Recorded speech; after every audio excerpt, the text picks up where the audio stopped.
gentlemen, and welcome to Paul Kirner's Music Palace. We're delighted to welcome back the Workers' Gallery for another In Conversation With, following on from the success of last year. For those who were here last year, you've just heard a cinema organ. A cinema organ is a pipe organ, but it was designed to accompany the silent films, and it was designed for entertainment. So as well as the pipes that you'd expect in a church organ, it's got xylophones and glockenspiels and all sorts of other percussion effects. Last year we heard the Christie organ, and this year you're hearing the Compton organ that started life in the Dominion Theatre in Tottenham Court Road. So I know you're not here to hear the organs, but we thought as you were here it'd be rude not to at least have a toot on them. Thank you to the Gareth who played the Wurlitzer in the bar as you were coming in. That's nearly 100 years old. Not Gareth, the Wurlitzer. He's catching it up rapidly.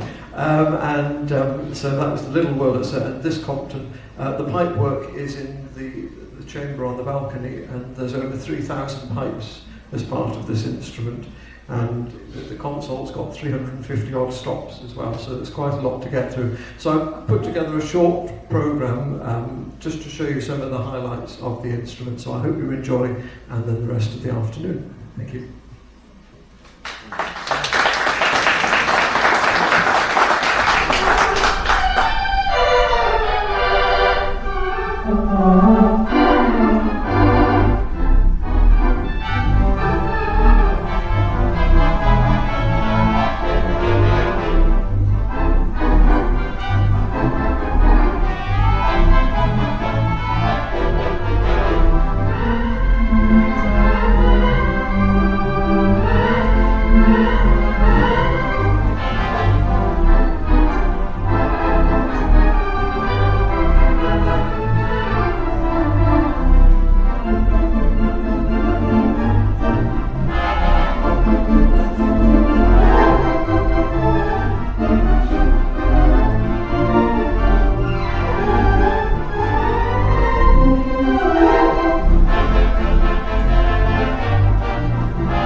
biggest build-up you've ever had?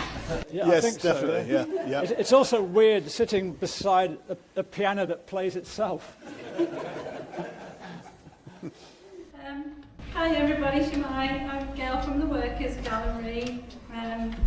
We're going to watch a couple of films, and then the very lovely Daniel Meadows and the very lovely Martin Parr are going to explain the films and to talk a little bit about their work and the exhibition that's on at the moment.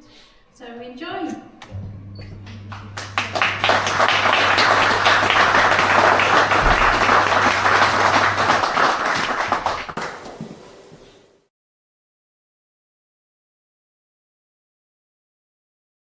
Yes, I mean, the importance of these two films, I guess the thing that June Street does in a kind of universal way, particularly in the UK, is that a lot of us have lived in those kind of houses. You know, we just walk down from the workers and terraced houses. And some of these are, you know, slightly bigger than other ones, but the sort of classic 2 up, 2 down is a very common form of housing, worker housing in Britain. And I don't think you and I, when we first went to Manchester, thought about it in a dispassionate way like that. We were just curious, weren't we? And the earlier film, Elvis Died in My Bedroom, was made by Paul Cabuts, who's here today. Paul, there he is. Where is he? He's over there. Round of applause for Paul. And I wanted to play it for 2 reasons. One is that, again, it's about how we live in these small houses and how we have memory and our life unfolds inside these houses, and that the houses are more than the furniture and the people. They're to do with the memories and the things that went on in the world while we were living there. And Paul made that film on a BBC Capture Wales workshop.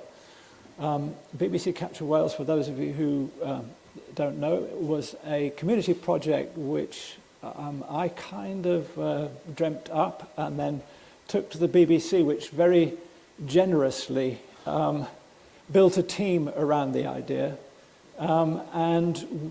And together we gradually, between 2001, at the end of 2001, I think I began there, we worked until about 2006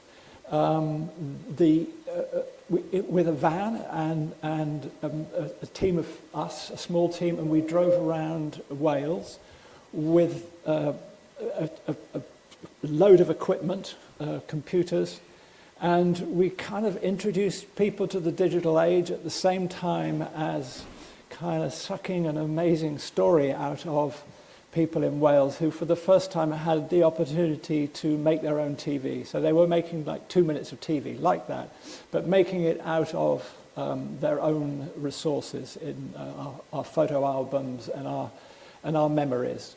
And yeah, there's some people here today from that team. Gilly and Karen and Lisa are sitting over there somewhere. Hello, glad you could come. We had such a, yeah, give them a clap. Yeah.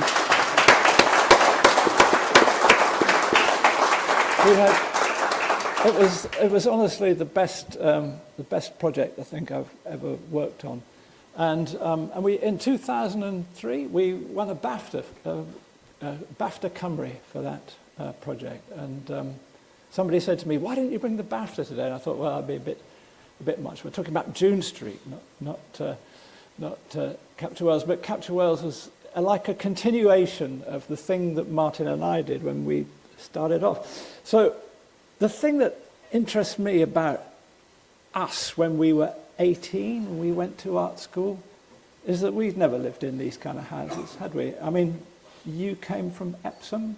Middle class Epsom, yeah. Yeah, and I was middle class countryside. My dad was a resident agent on a country estate who worked for his lordship, and he ran a pheasant shoot and looked after tenants and took people's rent and you know, all that stuff. And Yeah, so I'd lived in the countryside, you'd lived in suburban South London, and then we went north to art school. Why did you go to Manchester? I went to Manchester because it's the only one that would accept me, because I got a place in Derby, Farnham and Manchester, which were three of the best courses. And because I only got one A-level, and that was art, so you can imagine it does demonstrate my lack of academic ability. The only one that would accept me was Manchester. And of course, I'm very glad I went there, because all the people I met, and all the places I went to because of going to Manchester, including June Street, have worked in my favour. So it scares me to think if I'd have got my English A-level, for example, and I'd have been at Derby. Well, I have exactly the same over physics. I didn't. How many A-levels have you got? I've got 3, but they're all D's and E's. So they don't really count. And I had to reset them to get D's and E's. In my teenage years, I had absolutely no interest in... To prove my lack of academic ability, I'm working on a biography now, which is going to be called Utterly Lazy and... Utterly Lazy and Inattentive, that's right, which was my French master's comment when I was just doing my last year of O-levels. And I took it home to my parents, of course, and my mother actually tore it up in front of me. So I haven't actually managed to sellotape it all together. And that's going to become the title of a biography I'm working on now. So I'm quite proud of my lack of academic ability. I'd applied to Central Polytechnic in London, which had a photography course, which actually ended up being an incredibly academic course. I'm very glad I didn't get in there. I was very disappointed at the time not to get in there. They wouldn't take me because I didn't have physics O-level. and again, like you, Manchester was the only place that would take us. So, yeah, we were kind of misfits at the beginning anyway. And my parents were very keen that I had a higher education, and I think they were probably a bit disappointed that the best I could get was a photography course in a polytechnic in Manchester. But it was great, wasn't it? It was very good.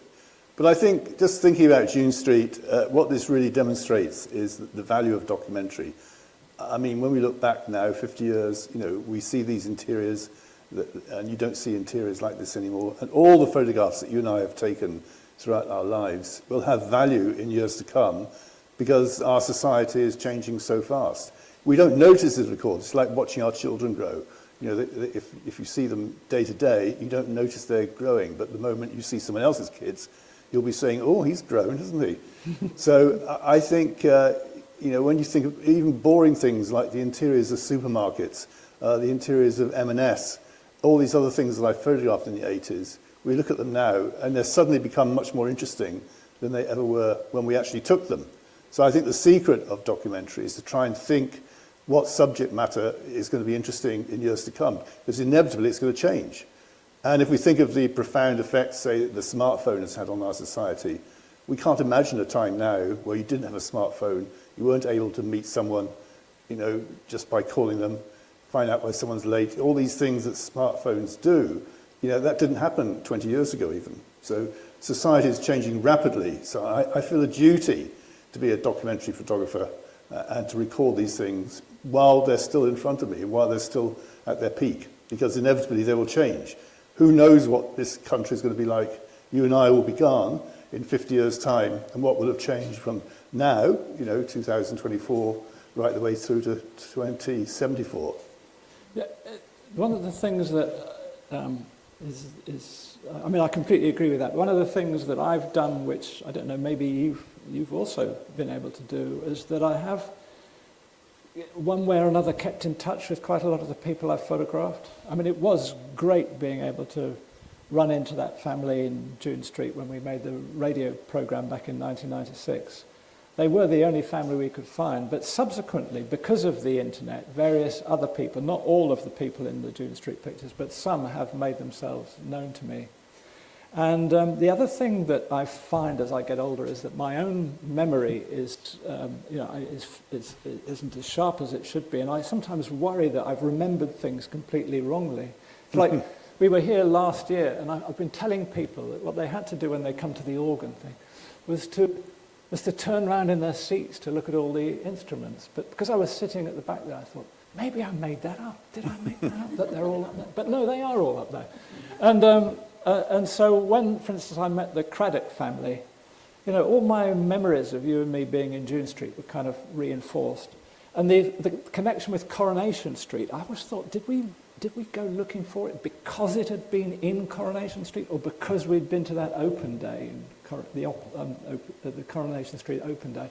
And I got a message from one of the people in the June Street photographs. Actually, it was the grandson of one of the people in the June Street photographs, saying that his grandfather had retired and lived in an old people's home in Edinburgh from Salford. I don't know why he went to Scotland, but anyway. And that when he died, they discovered there were 2 photographs from June Street in his collection. One was ours, the one that we'd given to him, and the other was him in the background of a Coronation Street shoot in the street that he'd kept. You know, I was once on Coronation Street. He was in the background of the photograph. So yeah, and so for me, you talk about watching children growing up. I find it as I'm older, looking back on my family, I find it very difficult to see, you know, a 40-year-old son just as a grown man with his own children. I see him all through his life in the same moment, and it's the same, I think, with many of my pictures, particularly with people I've stayed in touch with. Is that you then have new shared memories because I've rephotographed them, and you know I've learned more about their lives, and so it kind of builds up as a massive, never-ending archive of memory. And in some cases, I mean, my archive, because I also did a lot of audio recordings. I mean, you've done a lot more work photographically than I have, but I did do a lot of audio recordings and transcripts and whatnot. And when my own archive. It's now in the Bodleian Library at Oxford University. I mean, it got so big that it filled, I mean, yours fills rooms and rooms, but mine, we had no space left for it, and I was just delighted that they wanted it all.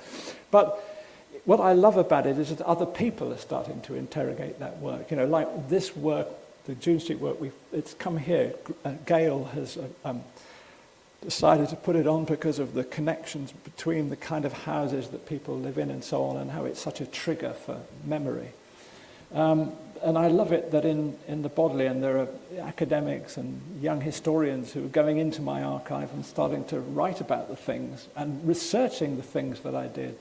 And one of the things that's really, really important, and I'm thankful for to photography, is that ultimately, despite all the things that you want to hear people say about the lies photographs tell, the fact is there's a lot of truth in these photographs. I love it that we were up there earlier on, and there were people coming in and they were having discussions about the fireplaces and the wallpaper and the furniture and stuff. Oh, we had that, somebody else had that. And wherever the exhibition is shown, you always, particularly in the UK, you always have those debates about that thing they kept on top of the fireplace. That was, it's got a name, which I've forgotten, of course, but there's a sort of wooden clasp that sat on top of the mantelpiece above the fire, into which went all the unpaid bills. So you got your electricity bill, you just put it there because you didn't want to really think about it, but you would have to do something about it, so you stuck it on the mantelpiece and so on. And I remember a whole discussion when this exhibition was on in Bradford, people talking about the stuff that was on the mantelpiece and what it meant to them. And so I think pictures have this fantastic trigger to memory, but they also have this sort of continuity, particularly over something that is so familiar as living in a small terraced house. Did you live in a small terraced house? In Manchester, for sure, yeah. I lived in Moss Side. Yeah. Yeah. And then Whalley Range, which is a bit posher. Yes. One of the things that I find happens a lot, I'm sure you're the same, is you get people, children and grandchildren of the subject matters writing to you and saying, I think that's my grandfather in your picture. Can we have a copy? Which, of course, I'd always send. I would give them a choice of a 10/8 print or a file. And I think that's something that's very nice, that happens quite a lot. Because often these people won't have many photos of the particular person, and it's great that we're able to sort of give someone. And often you get a picture of someone, you know, my wife died and she's in your photo. Would you mind sending me one? Which we always do, of course. And in terms of the people that I know from the projects from the past, the only time really where that's happened is when in 75 I moved to Hebden Bridge and spent 5 years photographing in West Yorkshire. And one of the things I did there was to photograph the nonconformist chapels, and there was a small one called Crimsworth Dean, and we went up there and I photographed there. It was basically old farmers that inhabited or went to the chapel with a congregation. I went to all the farmers' houses, photographed them, and there's just one couple who are much younger than anyone else, and it's that couple that I still keep in touch with. The chapel is now gone. It's been turned into a private residence. Most of the people living in the valley now are people like TV researchers working in Bradford or Leeds. So the whole nature of the valley has changed. And Hebden Bridge has changed. You know, it used to be the case that Sunday was a very quiet day. And now, because it's really a very busy tourist location, Sunday is now the busiest day. So these changes again, which happen slowly but surely, are something I'm very interested in recording. Yeah, this thing about people getting in touch and because a loved one has died. Some of you may know, I want to talk a little bit about immediately after June Street, because we did it in our last year when we were at college. But I subsequently went off and lived in a double-decker bus for 14 months and travelled around the country running a free portrait studio, which I did in a sort of popping up in 20-odd different towns and villages around the UK. And people had their portraits taken. I did about just under 1,000 portraits. And some of those popped up. There was one just last month. I got a Facebook message from somebody I don't really know who was an academic working in Scotland saying, oh, one of my students tells me that you photographed her brother and it appeared on the cover of a book. And he died recently, and she went to the funeral, and at the funeral they played they didn't just show the photograph on a screen, but they'd found somewhere on the internet a recording of me explaining why this guy who's depicted he's about 17, and he's depicted wearing a tartan jacket, why he wasn't, that's me on the internet somewhere, explaining why this guy isn't a Bay City Rollers fan. And they played this at his funeral. And it was, so I kind of interrogated this a little bit, and she said, oh no, it was because he was just so proud of being on the cover of a book. And so this is something that happened 51 years ago. Now, I've never made it to a funeral, so congratulations on achieving that. No, I've made it to 2 funerals. The other one, I mean... No need to show off now. No, it's just that I'm trying to talk about the sort of the emotional power that there is in photographs, like in Paul Cabuts' film, just showing us the gable ends of terraced houses. It comes out with all of these memories. And photographs have this kind of incredible power, I think. Because it's 50 years since I lived in my bus, there've been quite a lot of celebrations one way or another in different galleries around the country in the last year. And one of them was in James Hyman's pop-up gallery in the West End of London, where pictures were shown 4 feet square and very posh. It's a German street, a smart end of the West End of London.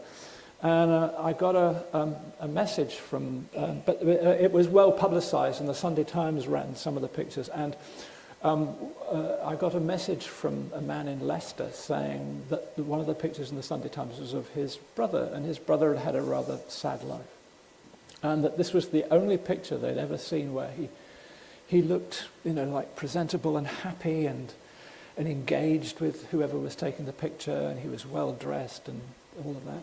And they said, could they get a print? So, like you, I sent them I made a nice 10/8 print and sent them. And I said, by the way, if you go to, if you are in London and you want to go, tell the gallery people and I'll tell them. They'll make you a cup of coffee, and you can. The picture's 4 feet square. It's quite nice. Anyway, about 2 weeks later, they wrote and said, "Oh, we've been to London and we had the whole family went. We went to the gallery and we stood by the picture and we all took our photographs standing by the picture of our brother, and we're so happy that we're all back together again." And it's lovely, isn't it? And that kind of the power that sits within a photograph for me is one of the things that really excites me about wanting to be engaged with documentary practice. One thing I should point out, though, is most of the family albums, which aren't albums now, of course, they're just on people's phones, are often, quite deceptive because everyone's always smiling. Everyone looks very jolly. They've all got their arms around each other. And I would argue that, some of the things, for example, when you have a baby, you never photograph them crying. But in fact, them crying is an integral part of just any baby's life. Likewise, if you go to a wedding, everyone's got their cameras out. If you go to a funeral, you don't bring a camera. So there are certain rules in photography which I urge you all to break, by the way. Start photographing funerals. And also, I say to you, have you all photographed your kitchen? Especially when you're about to do it up, or your living room, because these are important pictures, and you'd never think to actually put any importance on the idea of photographing your kitchen, which you're fed up with, and it's about to be, super duper replaced. So I urge you all to do that. And the other thing I would urge you to do is to actually print them out, because as you know, your iPhone or your smartphone is only 2 clicks away from the whole lot being deleted. And of course, people don't print them out. Does anyone print out their family album? I can't see any of the audience, by the way. Yes, we're a bit blinded here. Yes, I can't see anyone's hands up, you see. Yes, there's a few hands up. But that's one thing I think is very important, is to print out your pictures. Otherwise, they're just going to be forgotten. I mean, when I go to anywhere and I see hundreds of pictures being taken, I often wonder, what happens to them all? Do they all get deleted a few days later? What do you do? I mean, I ask you, do you keep them all? In which case you'd have thousands of pictures on your smartphone.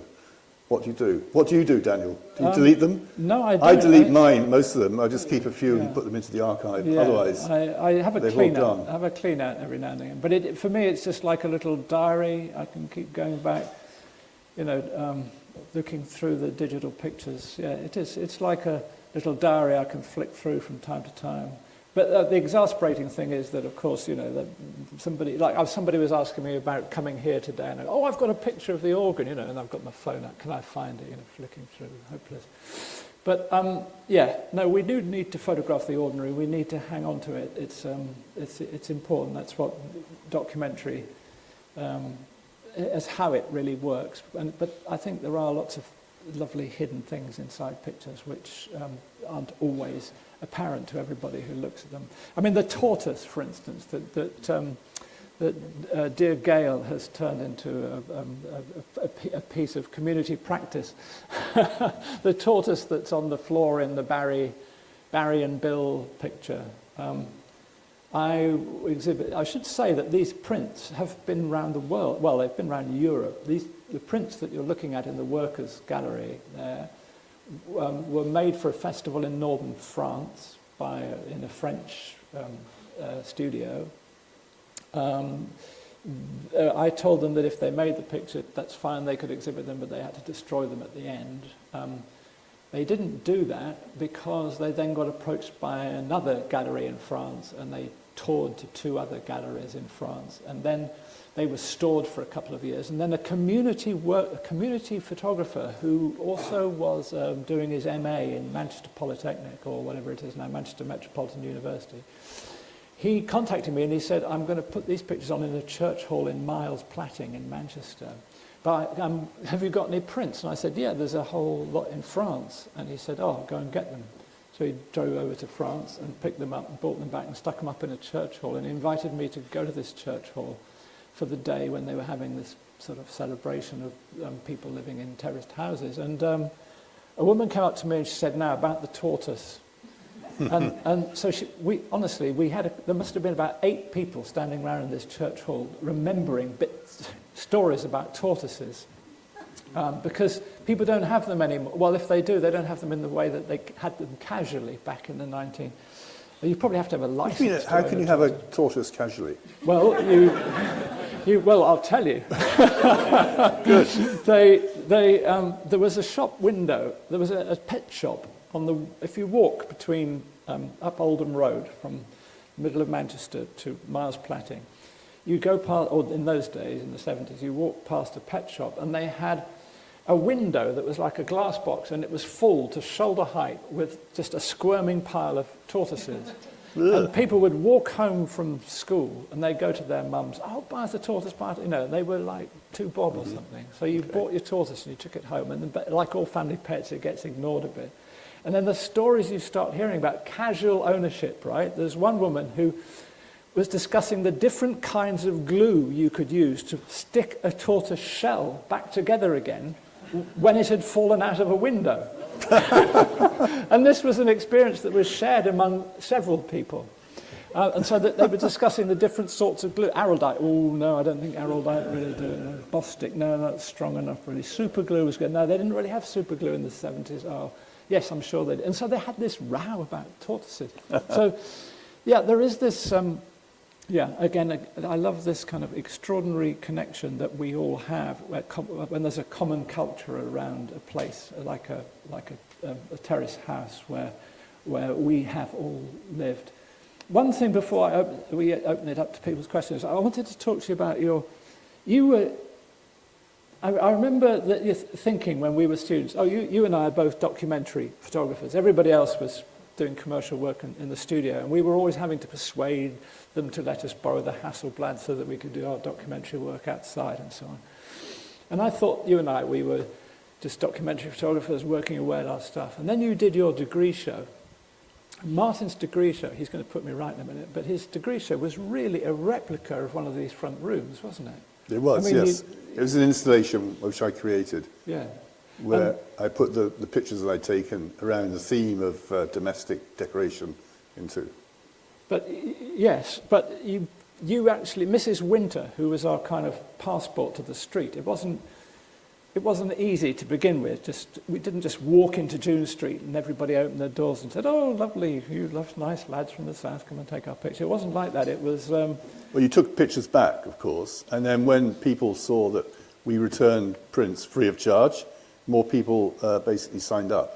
But we didn't get everyone, because there were 20 houses, and I think we only got 14. No, 17, I think we ended up with, yeah. Oh, right, okay. Yeah, so yeah. There's a few that we missed out on. There were some who didn't want to play. But Mrs. Winter was the gateway to it. This old lady who had a son in the army in Northern Ireland.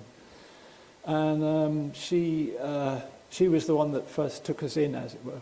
Made us cups of tea and we sat around and we did her picture and then she showed it to the neighbours. But you went back to her house because I remember you photographed her television set in her house. And that was... Princess Anne's wedding. Yeah. There you are. So, and these was Princess Anne's wedding while we were students? Yeah. Yes. Yeah, and that was part of your degree show. Diploma show. Diploma show, yeah, sorry, yeah. No, it was, you're right, yeah. And I still show those pictures in my talk to this very day. Yeah. But it was quite remarkable, your diploma show, I remember, because it took me completely by surprise. You'd got all the wallpaper and the diminishing ducks and everything. It was like walking into a June Street house, but in a surreal way with loads of other images there. What I'd love to know is what the house, between here and the Workers' Gallery, we passed 20 terrace houses. I wonder what the interiors are like. Gayle, can you commission someone to go and do some photos? Update June Street. You're welcome to come back, of course. Help us. Is now a good time for... Now's a good time for questions. Is it with you? All right. We have a tonic cup for you.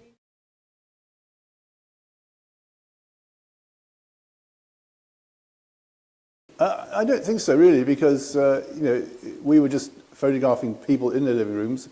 Once they'd seen a few of them, I think they got it. And therefore, I would say there was no problem. And, we merrily went down the street after a few visits. Taking back the pictures is absolutely the key part of this. And it's a very fair thing to do. We're taking from them, we're taking their pictures. So the least you can do is give a photo back.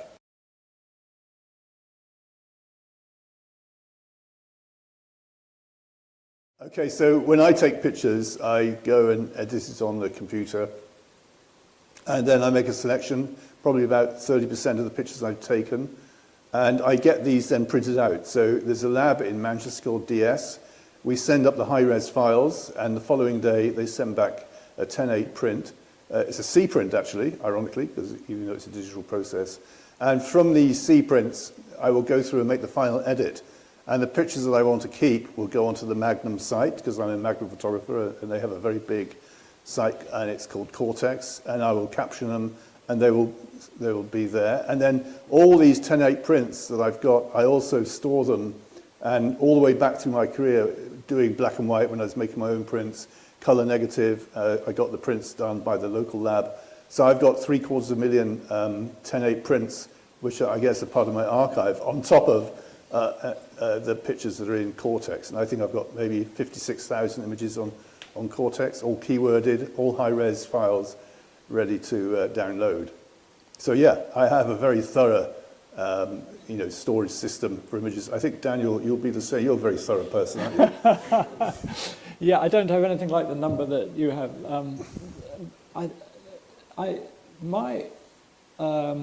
Probably the last decade or more of my life, from about 2012 anyway onwards, has been trying to work out how to make an archive accessible to other people. Obviously Martin has the resource of Magnum's computer database and so on.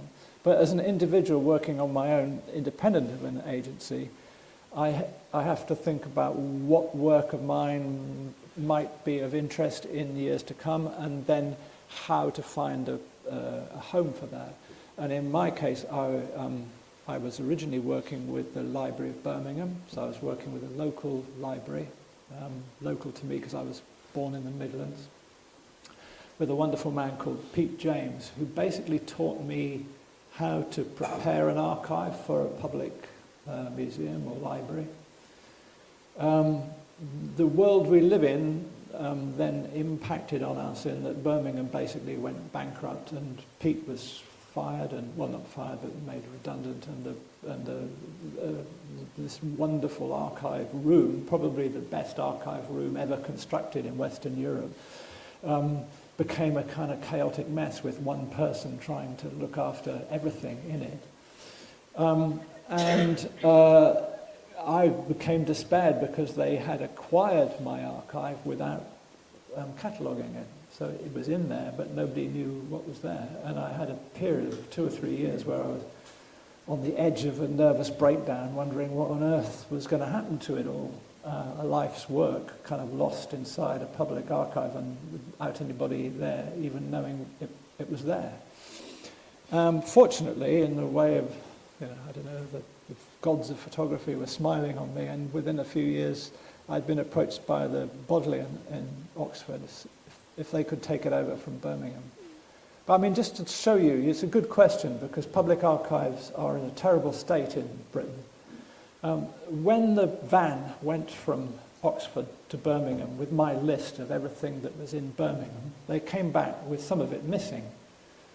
And the only way we were able to locate it inside the Library of Birmingham was that one of my sons, bless him, when I took him round the installation of the archive in Birmingham Library, which is in an inaccessible private place inside the library, I was shown round by one of the curators. He came round with me and he wore a GoPro camera on his head. And he filmed as we went around. So when these documents, many of them important parts of my archive, didn't turn up in Oxford, I was able to go back to his footage, because he hadn't thrown it away, because he looked after it.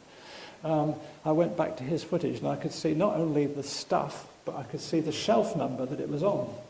So I was able to go back to Birmingham and say, you're looking for these documents on these shelves with these numbers on them.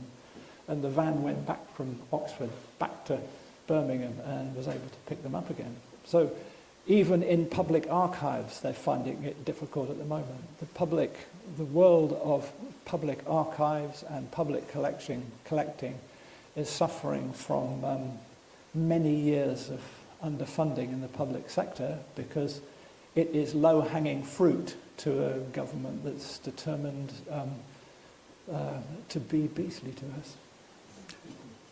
One thing I forgot to say is that one of the reasons why I set up the Martin Parr Foundation, which is in Bristol, was to sort of preserve my archive and indeed the other archives of other British photographers. So, for example, people like David Hearn, we have hundreds of prints from him. We have maybe 5,000 prints that we've collected. And that basically stores those 10/8 boxes that I was telling you about, and also my other bigger prints, 2024, 12/16. And we're open 4 days a week. Please check us out. Please come over. It's in Paintworks. And if you become a member, which is very reasonable, you can do it for, say, 20 quid if you're a student. You then get access to our huge collection of library books, the prints, anything you want. We have 123 talks by different photographers in our archive. And this is all stored on an 83 terabyte server, and that speaks to a server in America with the same capacity every night, so as well as the images on the Magnum Cloud. So I'm very aware of the importance of archives, and I mean Daniel's also the same. So we have luckily both solved our problem as we are in the departure lounge, aren't we, Daniel? We are, yeah. About to enjoying the bar while it's open. Yeah, swatting for our finals. Yeah. No, it's absolutely. I would just say something about Martin, at the risk of embarrassing him. I mean, I've lived in Britain through a time when there were a lot of people who made a lot of money out of photography, but we don't have a Lord Snowdon archive or a David Bailey Foundation or Lord Lichfield Foundation, but we do have a Martin Parr Foundation, and that's because Martin's put all his money, the fruits of his successful career, back into an institution which is independent. And because of that, it is a remarkable place. And as you never cease to remind me, if I miss out on one of the talks that goes on at the Parr Foundation, and there are a lot, there's about 3 more coming up before Christmas, aren't there? They film everything, just as we're being filmed today. They film everything, and that means that it's there for posterity for people to go and look at. So it's a very, very, very special place, and I would encourage people to go there. We've just had Martin runs this thing called BOP, Books on Photography, which is a long weekend every October. And it's a big book festival, but there are, 5 talks a day for 2 days? Yeah, 10 talks. 10 talks by leading photographers. And the Trent Park talk last Sunday was probably one of the great talks on photography I think I've ever heard. Would you say that? Yeah, I agree, yes. Yeah. No, I don't need the mic, I agree. I'm nodding away. He doesn't need, he's nodding. Okay, so any more questions, Gaye?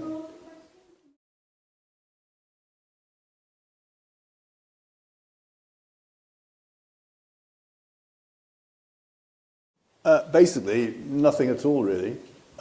We just took it as it was, because that was obviously the best.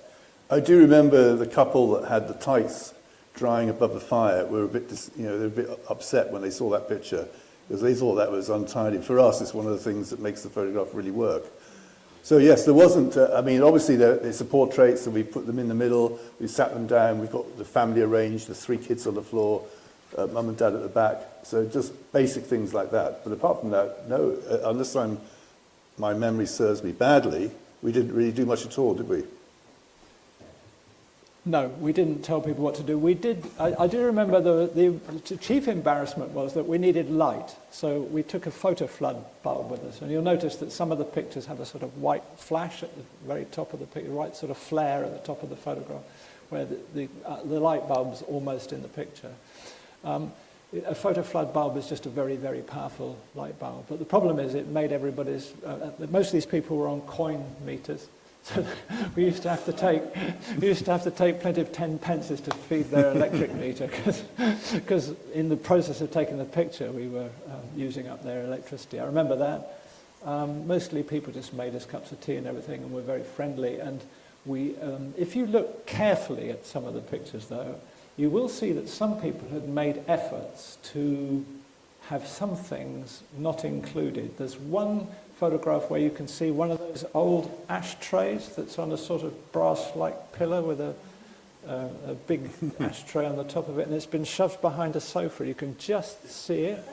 There's another one where an exercise machine has been pushed out of the photograph. You can just see a handlebar and a bit of a saddle, but you've got to look carefully to see these things. We were very keen on having all the living creatures in the house, so the animals were really important. So in the picture with the tights hanging over the fire, you can see my hand on the very corner of the frame, and I'm pointing at the dog. I'm trying to get the dog's attention. Stare at me, like this. And I'm shouting at Martin, now! I can remember that a little bit. I mean, just the odd things. The pictures spark little memories. But no, we never said to people, we'll draw the curtains because they're all stained or something. Or, we never did that. I think we did sometimes say, leave the television on. Our photographic skills had reached the point where we knew if the exposure was longer than a 30th of a second, you didn't get that band across the television when you were photographing it. So the exposures were all probably a 15th of a second or something like that with the camera on a tripod. So everyone had to sit very still. We had to tell them to be, to be still, make a bit of theatre of the making of the picture. But no, we didn't tell people what to wear or anything. So some people are wearing ties and some people are just in their work clothes, they were just wearing what they wanted to wear.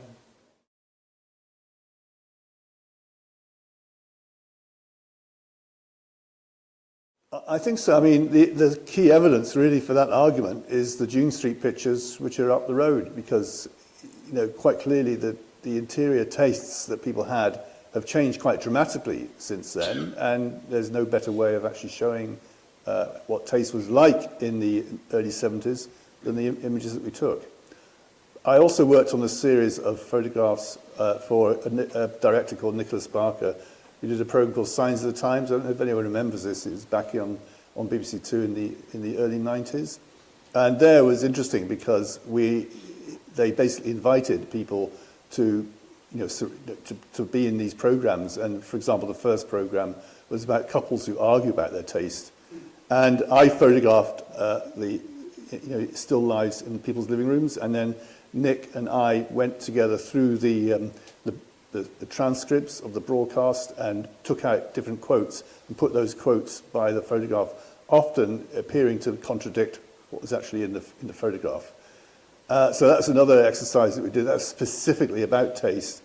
I think the pictures from June Street are more just about environment. But the taste that people had then, you can see it's quite different to the taste people have now.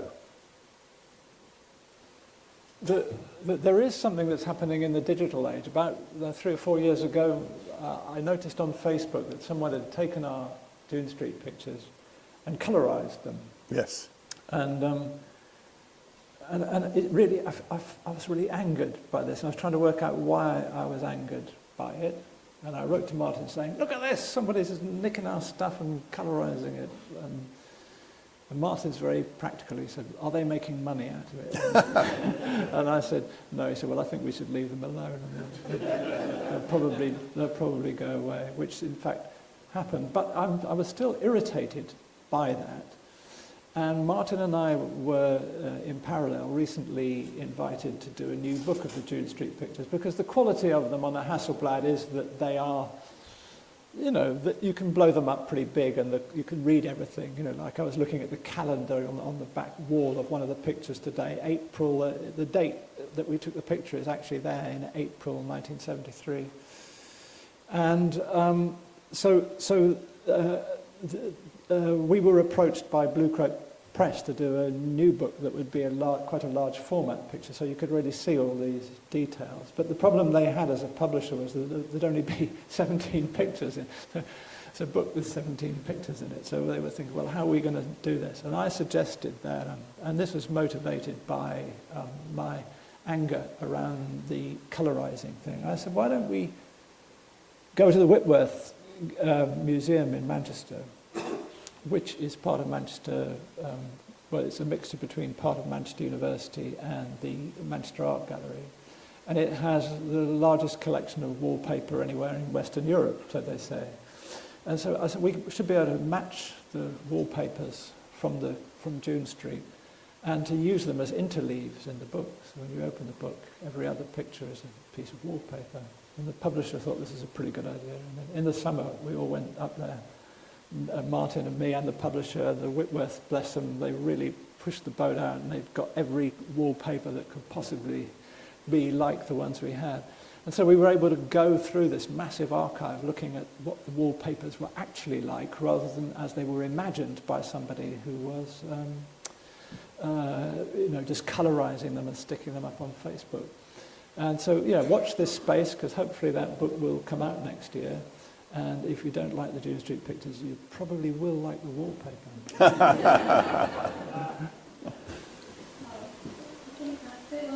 Thank you very much, Martin and Daniel.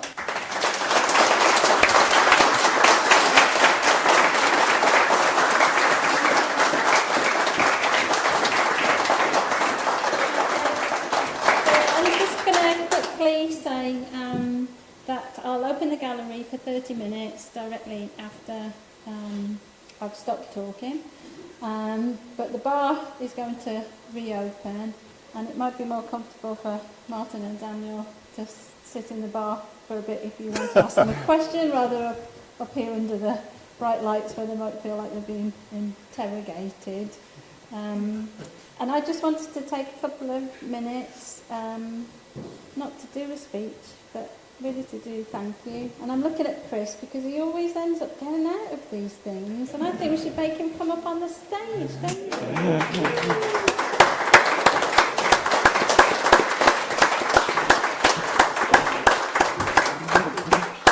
He's trying to stand so he's not in the actual filming of it. I know what he's Come doing. down here, Chris. We want you in the picture. Sit on Daniel's lap. So we're amazed to be celebrating 10 years of the Workers' Gallery this week, and what a wonderful way to celebrate at our fantastic neighbours with these two wonderful photographers. So we've got a lot of people to thank you, so just bear with me, because actually the Workers' Gallery wouldn't be here. I'm going to get emotional now.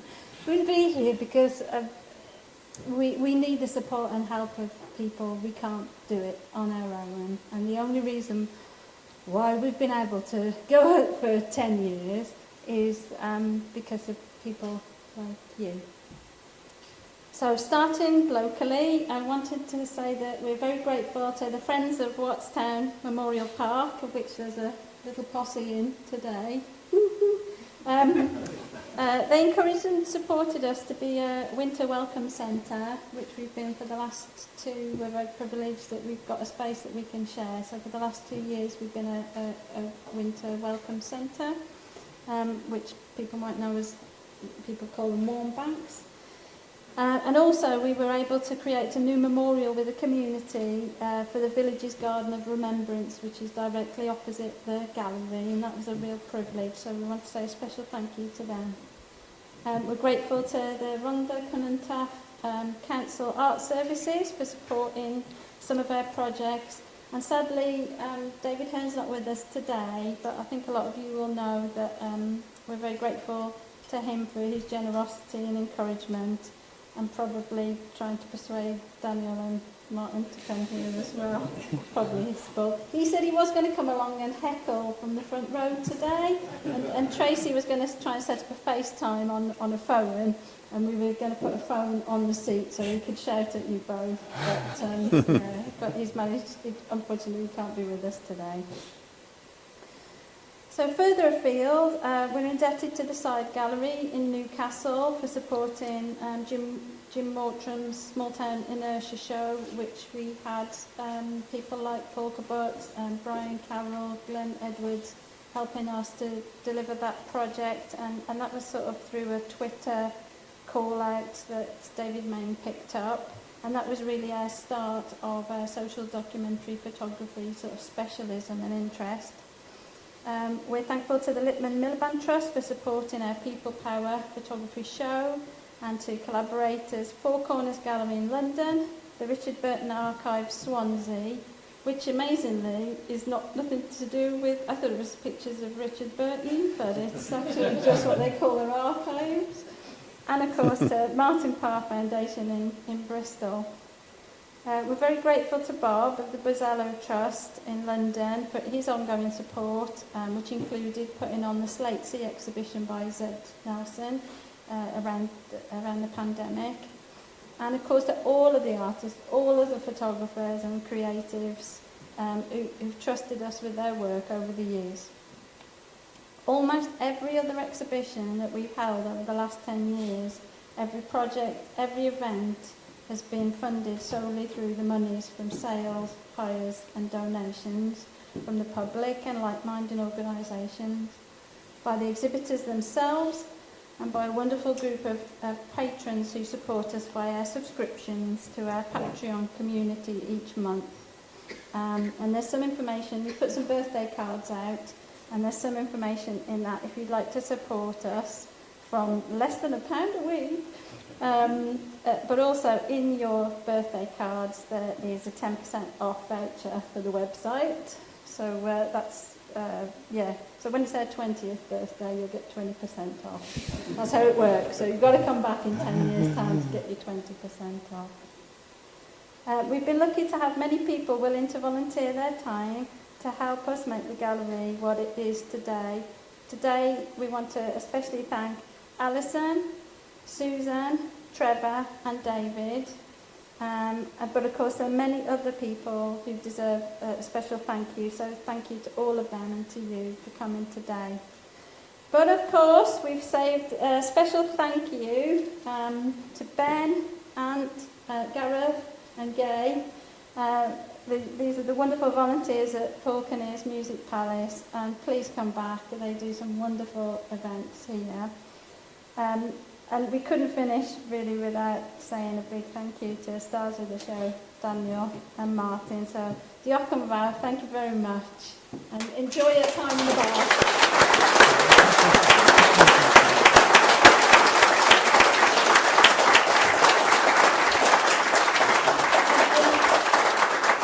Chris, do you want to say a few words? Well, just that I've been filming the whole show really, and it'll be on the Workers Gallery YouTube channel shortly. Yeah, and if you're interested in woodwork, Chris has got a YouTube channel called Master Woodchip. Because Mr. Woodchip was taken. So, yeah, so please look us up. We're trying I'll cut that out.